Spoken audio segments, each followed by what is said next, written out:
प्यारे बुजुर्गों, माताओं, भाई और बहनों, हम इंसान चाहे बाहरी रूप से अलग अलग लगें, चाहे भाषाएं अलग अलग बोलें, चाहे हमारे ख्यालात अलग अलग हों, लेकिन हम चाहते एक ही चीज़ है। जब हिंदू हो या मुसलमान हो या सिख हो या ईसाई हो, हम में से हर एक यही चाहता है कि हम पिता परमेश्वर की जानकारी पाएं, प्रभु के अंग संग हों, उन्हें जाने, उन्हें पहचाने, उन्हें अपना मित्र समझें, कि उनकी दया मेहर से, उनकी रहम करम से ही हमारी जिंदगी चलती है। और गुरु साहब ने यहाँ कई एग्जाम्पल्स लेके समझाया कि कैसे हो सकता है कि बाहरी रूप से हम पिता परमेश्वर को अलग अलग नामों से पुकारें। फरमाने कोई बोले राम राम, कोई खुदा है, कोई उसे राम के नाम से बुलाता है, कोई खुदा के नाम से बुलाता है, लेकिन पुकारता उसी को है। संत दर्शन सिंह जी महाराज ने फरमाया कि 1000 नाम है, हर नाम से पुकार उसे। कि प्रभु को हम इंसानों ने अलग अलग नाम दिए हैं। कोई गॉड कहता है, कोई ईश्वर कहता है, कोई वाहिगुरु कहता है, कोई अल्लाह कहता है, कोई परमात्मा कहता है, कोई यहोवा कहता है। हम इंसान उस क्रिएटर को जिसने सारी सृष्टि रची, उसको जानना चाहते हैं, उसको पहचानना चाहते हैं, उसको समझना चाहते हैं, और उसके लिए हम अलग अलग चीज़ें करते हैं। गुरु साहब ऋषभ के जरिए बहुत से एग्जाम्पल दे रहे हैं कि कोई सेवे गुसाइयाँ, कोई अल्लाह है, कोई सेवा उसी पिता परमेश्वर की एक नाम लेके दूसरा नाम लेके करता है। अब जनरली जब हम सेवा पिता परमेश्वर की करते हैं तो हम लोग सेवा भाव से अपनी जिंदगी इसलिए गुजारते हैं कि प्रभु ने जो सृष्टि रची उसमें किसी की मदद हो। हमारे अंदर ये जानकारी होती है कि हम सब इंसान हैं, अलग अलग कर्मों करके अलग अलग स्टेजेस में से गुजर रहे हैं, और हर एक को कोई ना कोई मदद चाहिए। इंसान सेवा इस भाव से करता है कि उसके जरिए जो प्रभु ने उसे कुछ दिया है उससे वो किसी और की मदद कर सके। अगर शरीर तंदुरुस्त है तो शरीर की तरफ से सेवा दे, अगर दिमाग इंटेलिजेंस बहुत अच्छी है तो दिमागी तरीके से इसको मदद करे, अगर हमारी इमोशनल स्टेट अच्छी है तो हम किसी के दुख दर्द में हिस्सा बांट सकें, अगर प्रभु ने फाइनेंशियल स्टेट अच्छी कर दी तो हम धन से किसी की सेवा कर सकें। तो तरह तरह की सेवा इंसान करता है, और सही सेवा वो होती है जिसमें कि हम अपने लिए कोई मदद ना मांग रहे हो, लेकिन हम सेवा करते हैं कि किसी की मदद हो। अब बहुत से लोग ब्लड डोनेट करते हैं। अब जब हम ब्लड डोनेट करते हैं तो हमें मालूम नहीं कि वो खून कौन इस्तेमाल करेगा, इसीलिए वो सेवा बहुत अच्छी है। जब मालूम हो कि हमारी मदद फलाने को हो रही है तो फिर शायद ख्यालात आ जाए कि वो भी हमारी मदद करें। लेकिन जब हम रक्तदान करते हैं तो हमें मालूम नहीं कि कोई बुजुर्ग इसको इस्तेमाल करेगा, कोई बच्चा करेगा, कोई एक्सीडेंट किसी के नौजवान का हो गया वो करेगा। तो इस किस्म की सेवा बहुत अच्छी मानी जाती है। जैसे लंगर में इंसान सेवा करता है, चाहे वो प्याज काट रहा हो, चाहे सब्जी काट रहा हो, चाहे दाल बना रहा हो, चाहे आटा गूंद रहा हो, चाहे चपाती बना रहा हो, उसे मालूम नहीं कि जो वो काम कर रहा है वो खाएगा कौन। उसे ये मालूम है कि संगत में कोई ना कोई खाएगा, उसकी भूख खत्म होगी। तो इस किस्म की सेवाएं जिसमें हमें मालूम ना हो कि फायदा किसको होगा, बहुत अच्छी होती हैं, क्योंकि फिर हमारे अंदर कुछ ऐसे भाव नहीं आते कि हमने इसकी मदद करी है, ये मेरी भी मदद करे। तो अगर जब वो हिसाब होता है तो वो एक किस्म का बिजनेस हो गया, वो फिर सेवा भाव नहीं रहता। तो यहाँ पर हमें गुरु साहब यही समझा रहे हैं कि हम सही मैन में तो प्रभु को चाहते हैं, और उनकी जो सृष्टि रची हुई है उसमें हम भी चाहते हैं कि किसी को आराम मिले, इसीलिए प्रभु के नाम में हम सेवा करते हैं, ताकि जो हमारे अंग संग जी रहे हैं उनकी जिंदगी भी बेहतर हो। और हर एक ट्रेडिशन में सेवा कर, चाहे हिंदू हो, चाहे मुसलमान हो, चाहे सिख हो, चाहे ईसाई हो, हर एक ट्रेडिशन में ये समझाया गया है कि जब हम किसी की सेवा करते हैं तो उसका फल बहुत मीठा हमें मिलेगा। संत कृपाल सिंह जी महाराज तो यहाँ तक फरमाते थे कि अगर एक हाथ सेवा करता है तो दूसरे को भी मालूम ना हो, क्योंकि जो फल मिलता है वो आध्यात्मिक क्षेत्र में मिलता है। जो फल मिलता है वो हमारी रूह को, हमारी आत्मा को मिलता है, ताकि उसकी उड़ान पिता परमेश्वर की और हो। तो उस फल के लिए सेवा नहीं करनी चाहिए, सेवा इसलिए करनी चाहिए कि किसी की मदद हो, और फल ऑटोमेटिकली हमारी जिंदगी में डलना शुरू हो जाता है। आगे गुरु अर्जुन देव जी महाराज पिता परमेश्वर कौन है, क्या है, वो समझा रहे हैं कि कारण करण करें, वो सब कुछ करने वाला है और सब कुछ कराने वाला है।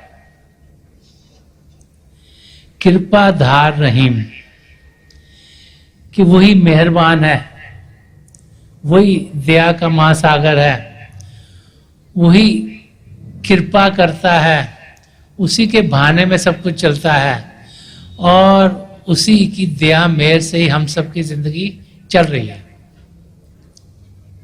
आजकल का टाइम कुछ साइंटिफिक टाइम हो गया, जहाँ साइंस का बहुत बोलबाला है, और साइंस बार बार बार हमें समझाती है कि अगर किसी चीज में हमने मानना है तो उसका प्रूफ चाहिए। तो साइंस क्या करेगी, एक्सपेरिमेंट करेगी। पहले तो कोई थीसिस बनाएगी कि ये चीज ऐसी, जैसे पुराने समय में लोग सोचते थे कि ये जो जमीन है ये फ्लैट है, इसमें इंसान चलता जाएगा तो कहीं गिर जाएगा। लोग ये भी सोचते थे कि जो सूर्य है ये जमीन के आसपास चक्कर लगा रहा है, तो हम देखते हैं सूर्य सुबह निकलता है, शाम को अस्त हो जाता है, फिर निकलता है। लेकिन जैसे जैसे साइंस ने तरक्की की, एक्सपेरिमेंट करे, वो अपनी थ्योरीज भी बदलते रहते हैं। अब साइंटिस्ट की समझ में यही आया है कि जो सूर्य है, जो हमें रोशनी दे रहा है, हमारे इस यूनिवर्स को रोशनी दे रहा है, उसके आसपास ये धरती घूम रही है, हमारी धरती के आसपास चंद्रमा घूम रहे हैं, और ये धरती फ्लैट नहीं है लेकिन गोल है। तो साइंस एक्सपेरिमेंट करती है, जो नतीजे आते हैं उसके लिहाज पे कहते हैं कि ये ठीक है, ये गलत है। और समय के साथ उनकी जैसे जैसे डेवलपमेंट बढ़ती चली जाती है, तो वो जो जो उनको समझ में आती है वो उस लिहाज से अपने जो पुराने ख्यालात हैं वो बदलते हैं। और जो साइंस है ये जड़ता को जानने की कोशिश करती है, मैटर को जानने की कोशिश करती है। बार बार बार महापुरुष हमें समझाते हैं कि हम माया की नगरी में जी रहे हैं। हम लोग मन इंद्रियों के घाट पर जीते हैं। आंखों से देखते हैं, कानों से सुनते हैं, नाक से सूंघते हैं, जबान से चखते हैं, और स्पर्श की इंद्रिय है। शरीर में हजारों सेंसर्स हैं, यहाँ लगाओ मालूम होता है, यहाँ लगाओ मालूम होता है, और इनके जरिए हम इस दुनिया में औरों से इंटरैक्ट करते हैं।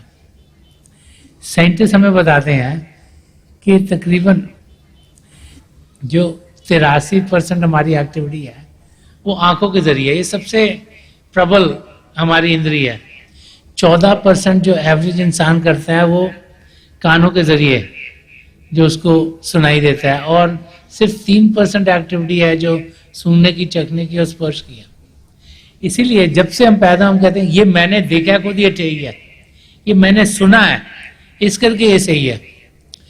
लेकिन महापुरुष समझाते हैं कि जिस दुनिया में हम जी रहे हैं ये माया की दुनिया, इसके और इसके आगे कुछ और भी है। इस समय हम पिंड के देश में जी रहे हैं, फिजिकल प्लेन में, जो कि अंड का रिफ्लेक्शन है, अंड जो कि ब्रह्मांड का रिफ्लेक्शन है, ब्रह्मांड जो कि पार ब्रह्म का रिफ्लेक्शन, पार ब्रह्म जो कि सचखंड का रिफ्लेक्शन। सचखंड जो सच्चाई का खंड है, जहाँ चेतनता ही चेतनता है, जहाँ माया की कोई मिलावट नहीं। तो अब हम 4 रिफ्लेक्शंस रियलिटी से दूर हैं। जैसे अगर सूर्य निकला हो तो उसका इतना प्रकाश है, इतनी तपश है कि सारी धरती पर जो भी चीजें उनको उसकी रोशनी मिलती है और तपश मिलती है। लेकिन अगर सूर्य का अक्ष एक तालाब में हो तो दिखने में तो वो भी सूर्य जैसे लगता है, लेकिन उसमें उतनी गर्माइश नहीं, ना ही उसमें इतनी रोशनी है। और वहां से अगर वो दीवार पे पड़ जाए अक्ष, तो दिखने में तो शायद सूर्य ही लगेगा, लेकिन ना उसमें तपश है ना ही रोशनी है। तो हम इस दुनिया में जिसमें जी रहे हैं, इसको असल की दुनिया ना समझें, ये महापुरुष बार बार समझाते हैं कि इस दुनिया के आगे कुछ और भी है जिसका हम अनुभव कर सकते हैं, और वो अध्यात्म की दुनिया है, वो रूहानी दुनिया, वो स्पिरिचुअल दुनिया है।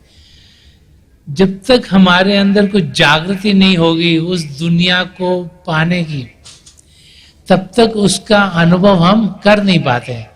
तो गुरु साहब हमें ये समझा रहे हैं कि हम पहले तो जानने की कोशिश करें कि इस सृष्टि में जिसमें हम जी रहे हैं, इस बनाने वाला कौन है, हमारा उनसे रिलेशनशिप क्या है। तभी समझ आएगा कि जिंदगी का मकसद क्या है। एग्जाम्पल दे रहे हैं कि बाहरी रूप से हमें चाहे लगे हम अलग अलग चीजें करते हैं, कि जितने भी धर्म है इसके 2 हिस्से हैं, 2 साइड्स हैं। एक बाहरी साइड जिसे एक्सोटेरिक साइड कहते हैं, एक अंदर की साइड जिसे एजोटेरिक साइड कहते हैं। अब जो बाहर की साइड है, जिसके जरिए हम पिता परमेश्वर को याद करते हैं, उनको जानते हैं, उनकी पूजा करते हैं, वो हम सबकी अलग अलग है। किसी धर्म स्थान में हम जाते हैं तो वो कहते हैं कि जूते उतार के जाओ। किसी और धर्म में जाएंगे, वो कहेंगे नहीं जूते उतारें तो आप जा नहीं सकते, वो पहनने पड़ेंगे। किसी धर्म स्थान में जाओगे, वो कहेंगे कि सिर कवर्ड होना चाहिए। और कोई ऐसे भी हैं वेस्ट में, जहां पर अगर आप जाओ आपका सिर कवर्ड है तो कहेंगे नहीं सिर कवर्ड है तो आप अंदर नहीं आ सकते। कि ऐसे धर्म स्थान जहां हम पानी से हाथ धो के जाते हैं ताकि हम साफ होकर जाएं, और कहीं उसी धर्म में अगर किसी और जगह जहां पानी नहीं है तो रेत से हाथ साफ करके अपना प्रभु को याद करने के लिए जाते हैं। तो ये बाहर के साइंस हैं। कई धर्म स्थानों में जाकर हम मोमबत्ती जलाते हैं, कहीं में नगारा बजाते हैं, घंटी बजाते हैं। ये बाहर के साइंस हैं जो कि हमारे को लगता है शायद अलग अलग हों, लेकिन हर एक धर्म की एक अंदरूनी साइड है जो कि एजोटेरिक साइड कहा जाता है, जो कि रूहानी साइड है। और वो है अपने आप को जानना, सही रूप में जानना। जो हमें जान दे रही है, जो ताकत जान दे रही है, उसका अनुभव करना। उसे रूह कहें, आत्मा कहें, सोल कहें। जब तक वो शरीर में है ये शरीर जीवित है, लेकिन जैसे ही वो ताकत हमें सदा सदा के लिए छोड़ देती है, हम यही कहते हैं कि इस इंसान की मौत हो गई।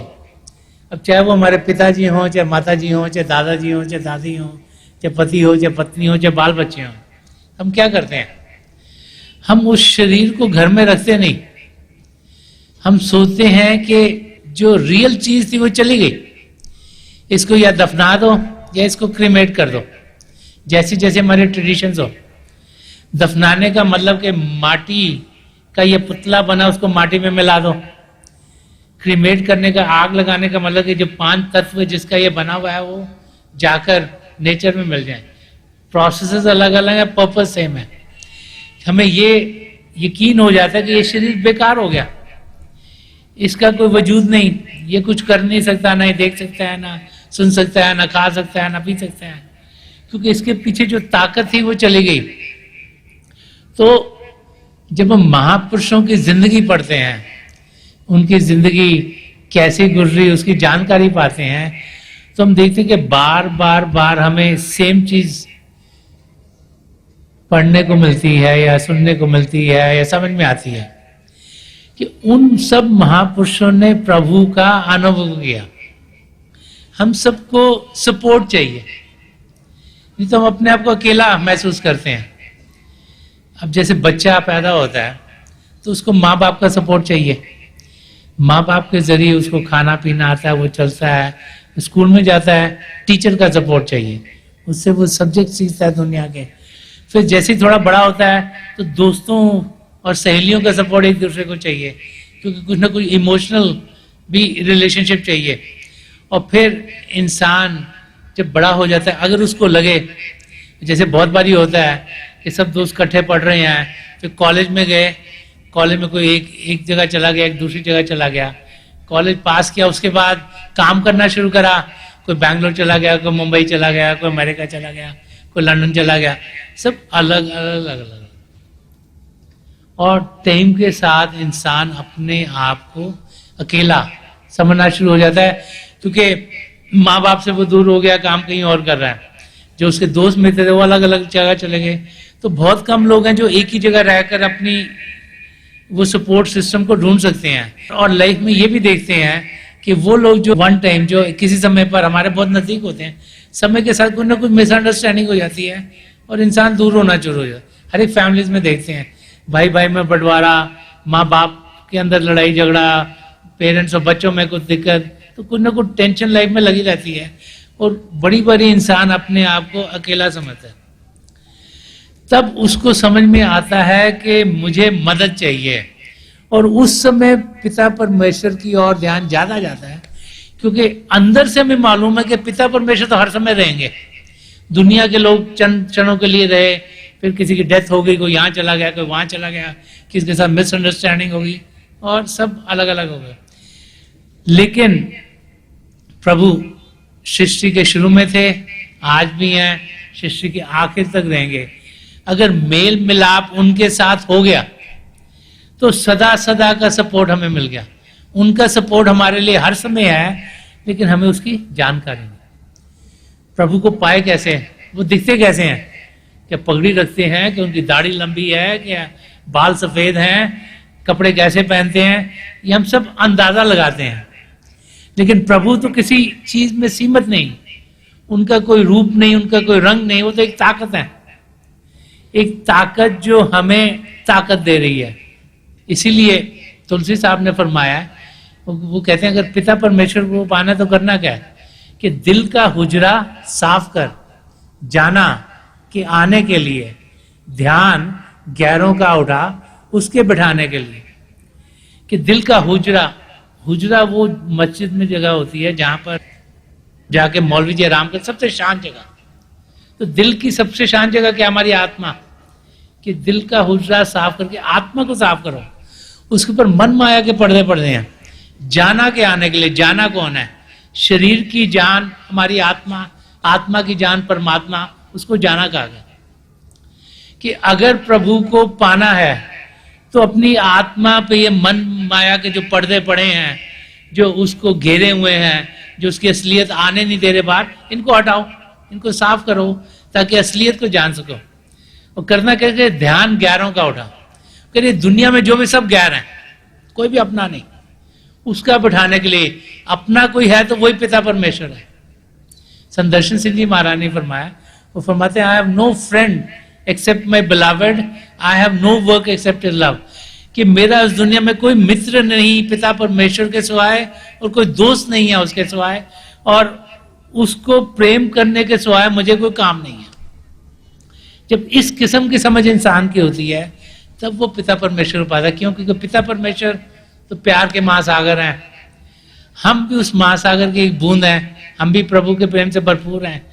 और मां पर समझा गए कि प्रभु को पाने का रास्ता भी प्रेम का रास्ता है। इसीलिए हर एक धर्म कहता है कि जिन्होंने प्रेम किया वो ही पिता परमेश्वर को पा सकते हैं। और प्रभु के प्रेम का अनुभव हम बाहर से नहीं, अंदर की दुनिया में बढ़कर ही पा सकते हैं। अंदर की दुनिया जो जिसमें कि हम सब जा सकते हैं। संत कृपाल सिंह जी महाराज बहुत बारी फरमाया करते थे कि what one man can do so can another. जो एक इंसान कर सकता है वो दूसरा भी कर सकता है। भारी रूप का कोई फर्क नहीं पड़ता, कैसे कपड़े पहने वो फर्क नहीं पड़ता, किस किस्म की भाषा हम बोलते हैं वो फर्क नहीं पड़ता, किस किस्म के हमारी समझ है वो फर्क नहीं पड़ता। ये नहीं है कि बहुत अक्लमंद इंसान प्रभु को पालेगा और जिसको हम सोचते हैं इसको इतनी अकल नहीं, वो नहीं पाएगा। प्रभु की नजर में हम सब एक ही हैं। ये तो बाहर की चीजें जो हमारी अलग अलग हैं, कर्मों के लिहाज से हमारी जिंदगी में क्या क्या जा रहा है, हम में से हर एक पिता परमेश्वर को पा सकता है। यहाँ पर भी गुरु अर्जन देव जी महाराज फरमा रहे हैं कि तरह तरह के लोग तरह तरह के तरीकों से पिता परमेश्वर की जानकारी पाते हैं। ये हमने अपने तरीके बनाए पिता परमेश्वर को जानने के जो भारी हैं, लेकिन अंदरूनी रास्ता एक ही है। चाहे हम हिंदू हों, चाहे मुसलमान हो, चाहे सिख हों, चाहे ईसाई हों, चाहे बौद्ध हों, चाहे जैन हो, प्रभु को पाने का रास्ता है कि वो है अपनी आप का अनुभव करना, self realisation and God realisation, कि पहले अपने आप को जानना फिर पिता परमेश्वर को पाना। पहले तो हमें ये जानकारी हो कि हम ये शरीर नहीं, हम आत्मा है जो शरीर को जान दे रही है। ज्यादातर तो किसको पूछो तुम कौन हो, वो पहले अपना नाम बताएगा। नाम इस शरीर के साथ जुड़ा हुआ है क्योंकि शीशे में शक्ल दिखाई देती है। लेकिन ये जानना कि हम शरीर नहीं, हम आत्मा है, एक जैसे रेंटेड व्हीकल है। जैसे आप कहीं बाहर जाते हैं, किसी होटल में एक कमरा रेंट कर लेते हैं या कार रेंट कर लेते हैं चंद दिनों के लिए, फिर वापस आ जाते हैं। वही हालत हमारी है। हमारी हालत ये है कि हमने चंद सालों के लिए ये शरीर ओढ़ लिया। कोई 50 साल जिएगा, 60 साल जिएगा, हो सकता है 100 साल जिए, लेकिन एक दिन हम सबको ये शरीर त्यागना है। हमारा असली रूप आत्मिक है, उसकी जानकारी हो सकती है अगर हम अंदर की दुनिया में बढ़े। अंदर की दुनिया ज्योति और श्रुति से भरपूर है।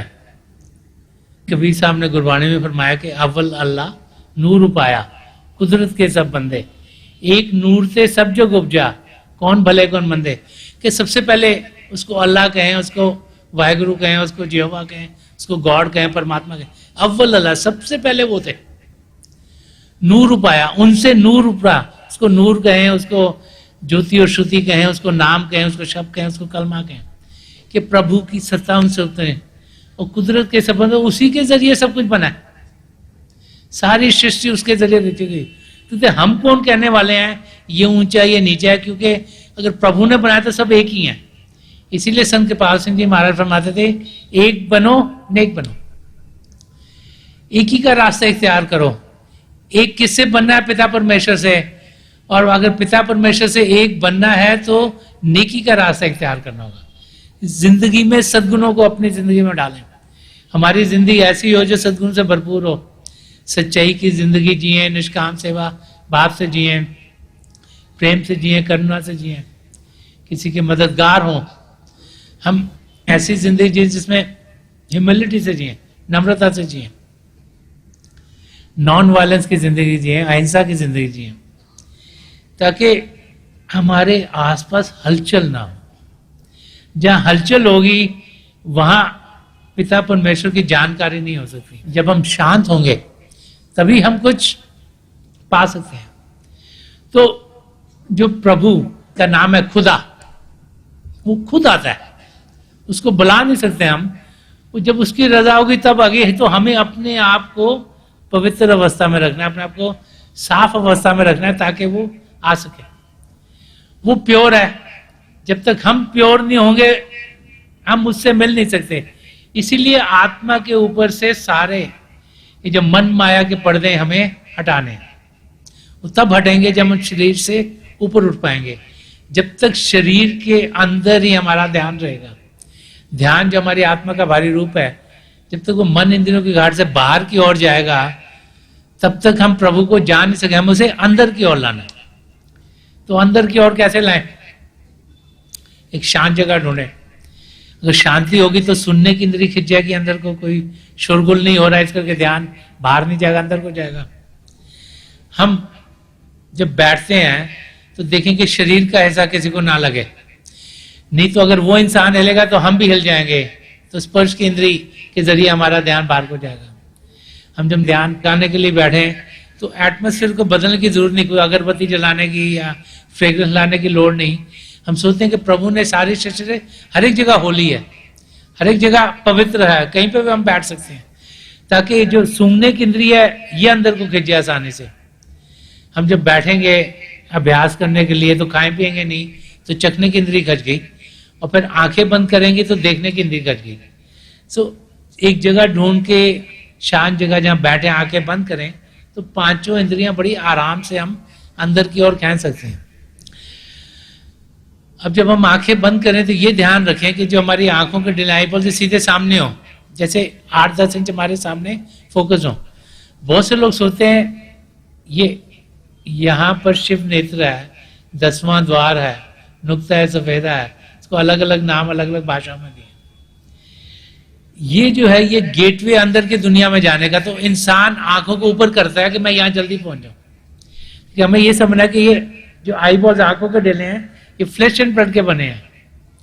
इनका काम ये है कि जो बाहर की चीज हमें दिखती है उसका इंप्रेशन रेटिना पर डालें ताकि वो दिमाग की ओर मैसेज भेजे और फिर उसके अकॉर्डिंग कुछ ना कुछ करें। जैसे आप कार ड्राइव कर रहे हैं तो आप सड़क पे इधर जा रहे हैं तो आप बड़े सीधा आराम से जा रहे हैं, एकदम से आप देखते एक और कार आ रही है, वो इस लेन में नहीं आ रहा, आपकी लेन में आनी शुरू हो गई।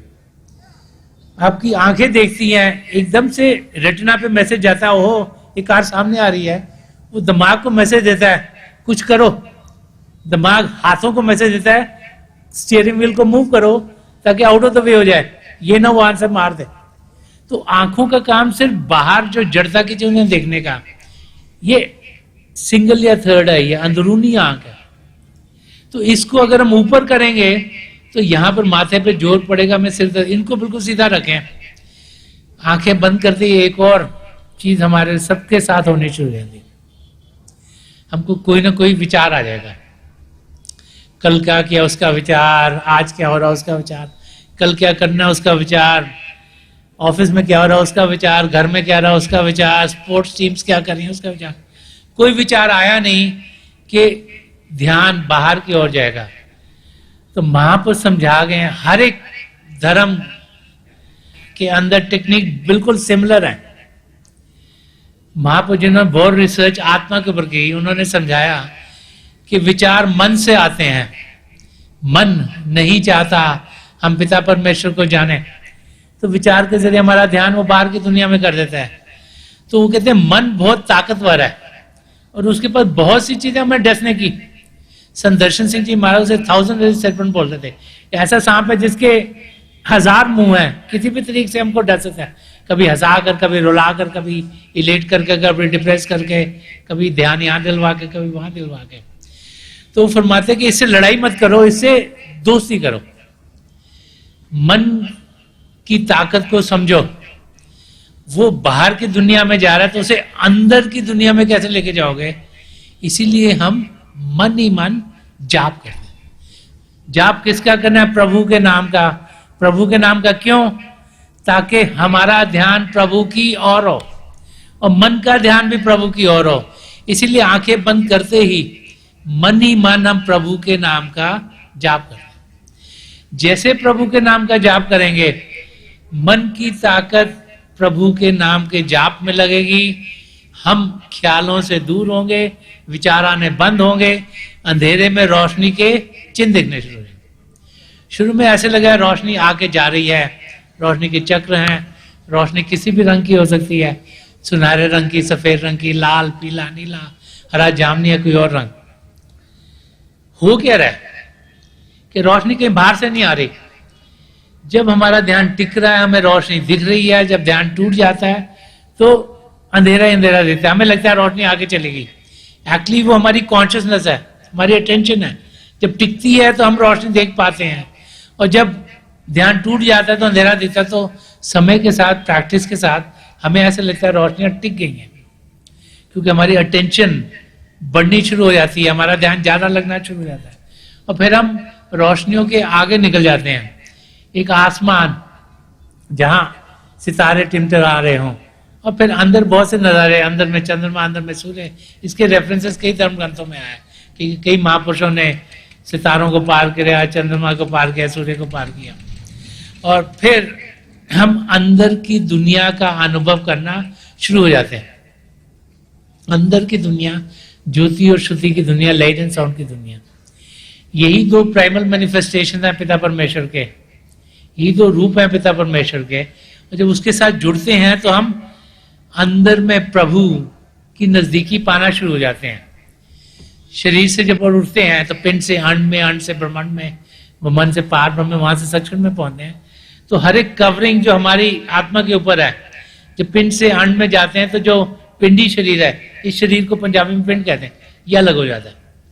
जब अंड से ब्रह्मांड में जाते हैं तो अंडी शरीर भी है आत्मा के, वो अलग हो जाता है। जब ब्रह्मांड से पार ब्रह्म में जाते हैं तो ब्रह्मांडी शरीर अलग हो जाता है।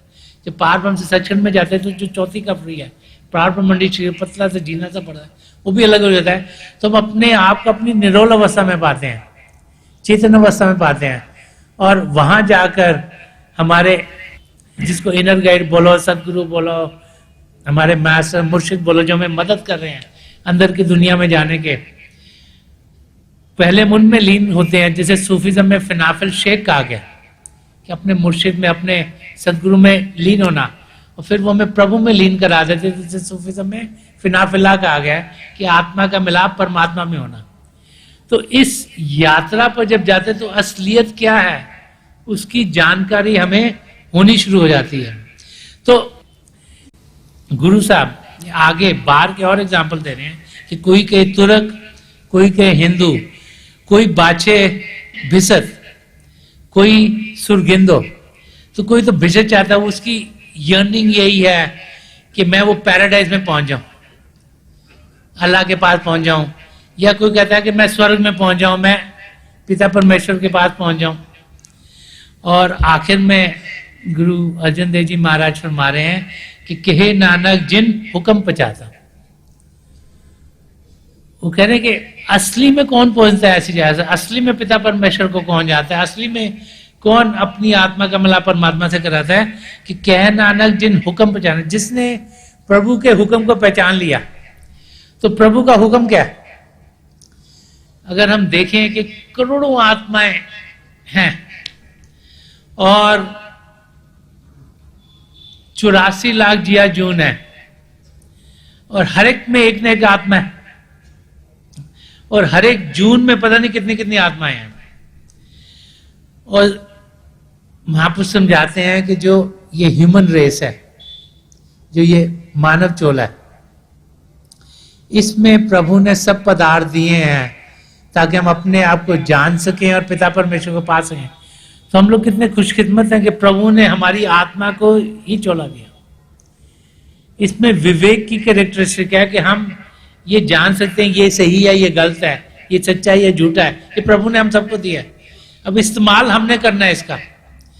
तो फरमा रहे हैं कि प्रभु के जिसने हुक्म को पहचाना, प्रभु का हुक्म क्या है? हे आत्मा, मैंने तुम्हें जो roof and crown of all creation, जो पूरी सृष्टि का सबसे ऊंचा चोला वो दे दिया। इसमें तुम अपने आप को जान सकते हो, अपनी आत्मा का अनुभव कर सकते हो, और मुझे पहचान से मेरे साथ मिल सकते हो। तो प्रभु का हुक्म है कि हे आत्मा, तुझे मौका मिला है, तू मेरे साथ आकर मिल सकती है, जुड़ सकती है। ये हुक्म हम सबके लिए है, कि हम गरीब हो, अमीर हो, पढ़े लिखे हो, अनपढ़ हो, एक देश में रहते हैं, दूसरे देश में रहते हैं, एक जाति के हो, दूसरी जाति के, एक धर्म के हैं, कि दूसरे धर्म वाले हैं, सबके लिए हुक्म एक ही है कि मौका हमें मिला है पिता परमेश्वर को पाने का, ये हमें गंवाना नहीं है। तो गुरु अर्जन देव जी महाराज हमारे कह नानक जिन हुक्म पचाता, प्रभ साहब का तिन भेज जाता, कि पिता परमेश्वर कौन है उसका भेद वही जानता है जिसने उसके हुक्म को पहचाना है। प्रभु हमें बहुत प्रेम करते हैं, वो चाहते हैं हम उनको जाने, वो चाहते हैं हम उनको पहचाने, इसीलिए हमें ये चोला दिया है। और उनकी दया में हम सब पर है। हम ये ना समझें कि वो जानते नहीं हमारे साथ क्या हो रहा है, लेकिन कर्मों के लिहाज से कुछ ऊंच नीच जिंदगी में इंसान की आती है। इसका मतलब ये नहीं कि प्रभु ने हमारा हाथ छोड़ दिया। हम सबके लिए मैसेज एक ही है कि हम सब पिता परमेश्वर की संतान है। एक पिता एक के हम बालक, उसको किसी भी नाम से पुकारें। इसीलिए संत दर्शन सिंह जी महाराज फरमाते थे, गले लगा लो हर इंसान को कि अपना है, चलो तो राह गुजारों में बांटते हुए प्यार, कि हम सब एक ही हैं। बाहरी रूप से अलग अलग दिख सकते हैं, भाषाएं अलग अलग बोल सकते हैं, अंदर से हम एक ही हैं। तो हम उसका अनुभव करेंगे कब? जब इस शरीर से ऊपर उठेंगे, अंदर प्रभु से मेल मिलाप होगा, तब जानकारी होगी कि हम में और प्रभु में कोई फर्क नहीं, हम भी उसी महासागर के एक बूंद हैं। और अगर प्रभु हम में बस रहा है तो फिर बाकियों में बस रहा है, वो नजरिया खुद ब खुद क्लियर हो जाता है इंसान का। फिर जब कोई और दिखता है तो कोई इंसान नहीं दिखता, वहां में प्रभु का रूप दिखता है।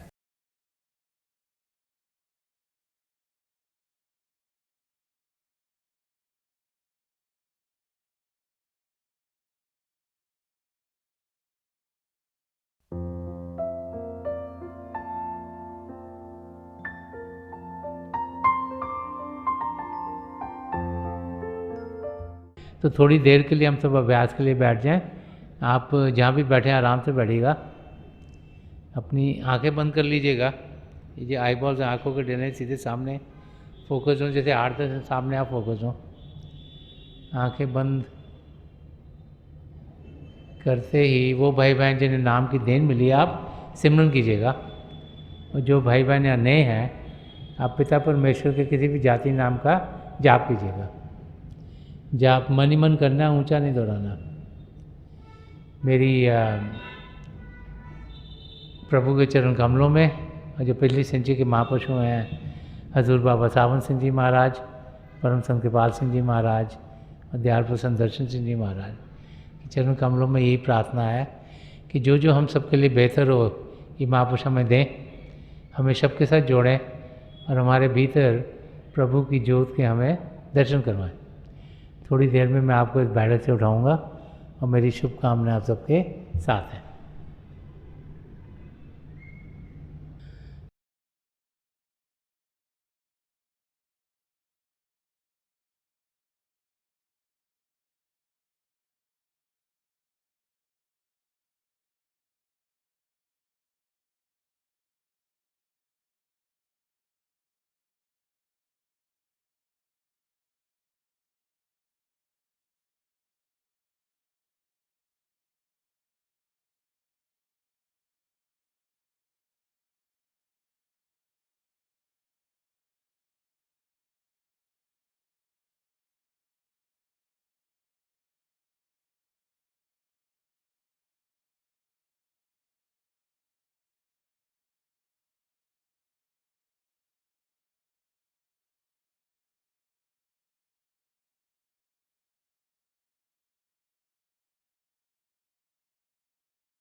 छोड़ दीजिए जी, प्लीज लीव ऑफ।